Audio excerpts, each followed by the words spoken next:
सबसे पहले नजर डालते हैं अब तक की बुलेटिन। जी बिल्कुल। वज़ीर-ए-आज़म पाकिस्तान का बलूचिस्तान में बारिशों से मुतासरा इलाकों का दौरा। वज़ीर-ए-आज़म मोहम्मद शहबाज शरीफ का एक रोज़ा दौरे पर जैकबाबाद पहुँचे। चीफ सेक्रेटरी बलूचिस्तान अब्दुल अजीज़ अकीली ने वज़ीर-ए-आज़म का इस्तकबाल किया। वफाकी वज़ीर मरियम औरंगज़ेब, मुआविन खसूसी सैयद फ़हद हुसैन और chairman NDMA lieutenant general Akhtar Nawaz भी दौरे पर वज़ीर-ए-आज़म के हमरा थे। चीफ सेक्रेटरी बलूचिस्तान अब्दुल अजीज़ ने वज़ीर-ए-आज़म पाकिस्तान को बारिशों से नुकसानात पर तफसीली ब्रीफिंग दी। बाद वज़ीर-ए-आज़म हेलीकॉप्टर के ज़रिए सैलाब से मुतासरा इलाकों के दौरे के लिए जलमगसी रवाना हुए। उन्होंने सैलाब और बारिशों से जलमगसी, गंदाखा, जाफराबाद के मुतासरा इलाकों का फ़ज़ाई जायज़ा भी लिया।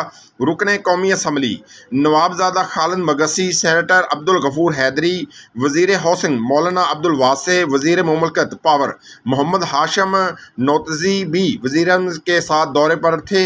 वज़ीर-ए-आज़म ने सैलाब से जहाँ-बहक होने वाले अफराद के लिए 10 लाख रुपए वफाकी हुकूमत की जानिब से देने का ऐलान भी किया। जी, सर्दियों में नज़ला और जुकाम बनते हैं कई बीमारियों का सबब। डेटॉल सोप के रोजाना इस्तेमाल से सर्दियों में बच्चों को बीमारी से शील्ड करना है आसान। इसका जर्म डिफेंस प्रोटेक्ट करे 100 बीमारी फैलाने वाले जरासीम से और दे यकीनी हिफाजत।